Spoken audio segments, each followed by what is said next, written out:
Well, I don't know if that just made my job easier or harder that there's going to be another game. It's easier in the sense that like I'm not going to have to do like back-to-back videos like every night recapping the NBA, but it also makes it harder because there's just more games to recap now. But anyway, the Minnesota Timberwolves remain alive, 105 to 100. Really could have been anybody's game in this one. The first things that stick out to me, the Minnesota Timberwolves came out very, very aggressive because, they're fighting for their lives, right? They're the dog that's been put in the corner, right? So it's time to start barking. That's not even like a wolf joke. That's just an actual analogy that I decided to pull out of my ass for some reason. But anyway, they came out like really aggressive, doing that full court pressure thing that they did like early on in the playoffs that worked so well, and then they stopped doing it against Denver for some reason. I don't know why. I feel like you could do that against Luka. Kyrie probably not as much. Like he's probably just too skilled to pressure like on the full court. But Luka, you could totally do that too. At least in my opinion. They definitely stayed within their blitz a little bit more during this game as well, which was good. They switched it up a little bit at different points of the game, and I'm not going to lie, I feel like every time they did that is when they gave up some sort of run to Dallas. So I feel like you just kind of got to keep doing it. If we can talk about individual performances in this one, though, I thought Mike Conley had another quiet, really, really good basketball game. Like, played just about the same minutes as he did in the last one. Obviously, Anthony Edwards came out very, very aggressive, keeping the three-point attempts down, but taking other shot attempts. Still not finishing, like, at the same kind of consistency that we saw him finishing before, so I don't really know what that is, but sometimes guys just miss shots. But otherwise, like, obviously, he had a really, really good game. He came up clutch at the end. That's what star players do. Shout out Anthony Edwards for this one. Karl Anthony Towns, to all you people that are like, I heard from some people being like, they got to move Towns and they got to do this. First of all, I don't like when people say stuff like that. I'm like, if you're gonna say that you're gonna come for someone's job, one, at least give me who you're replacing them with, because if you're just like, we got to get rid of this guy, it's like, okay, for who? Do you know how hard it is to trade these guys? But also, like, come on, man, like you love these guys when they're playing well, and then when they're not, they're not. Karl Anthony Towns was definitely he had his problems tonight though. Offensively, he was doing really, really good.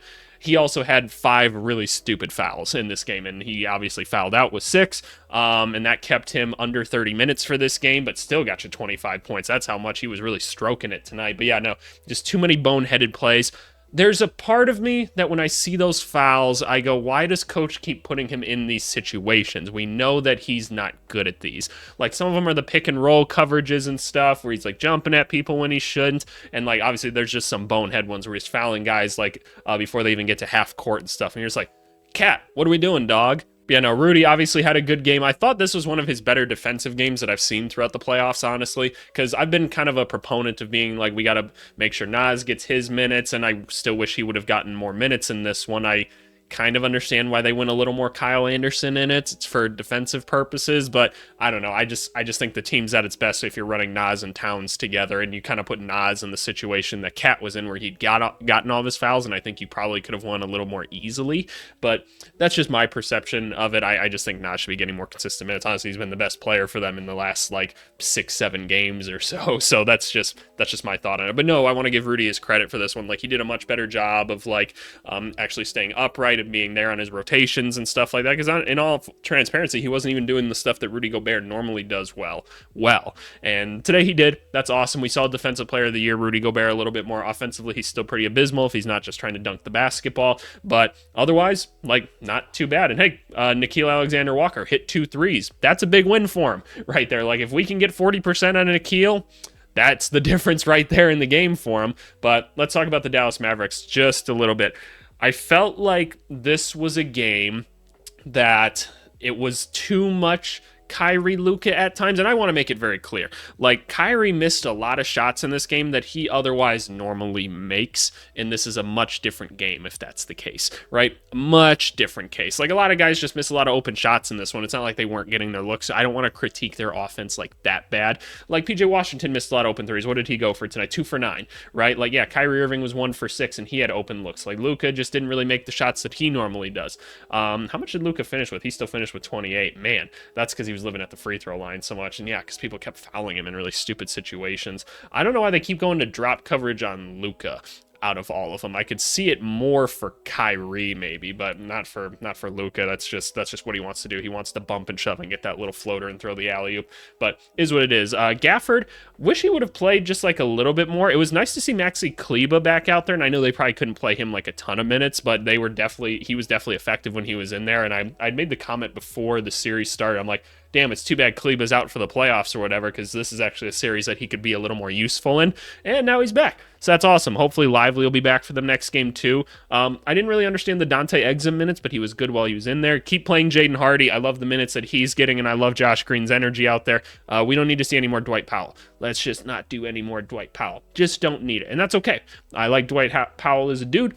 Don't need him out there on the court right now. But I can tell they were trying to experiment a little bit and figure out what was going to work between him and Kleber. Yeah, no, Dallas fans, I know you guys probably aren't freaking out, and I wouldn't. I just really think this is one of those games that the shots didn't fall more so. Like, I didn't think Minnesota was doing anything that crazy defensively. Can we, let's talk about game plan actually just for a second. We've talked about this a lot on here of who's actually calling stuff for the Minnesota Timberwolves. I think this is a really underrated storyline that I'd just like the answer to, because there's been some questionable coaching decisions by the Minnesota Timberwolves, and this one, historically, they've been pretty good defensively.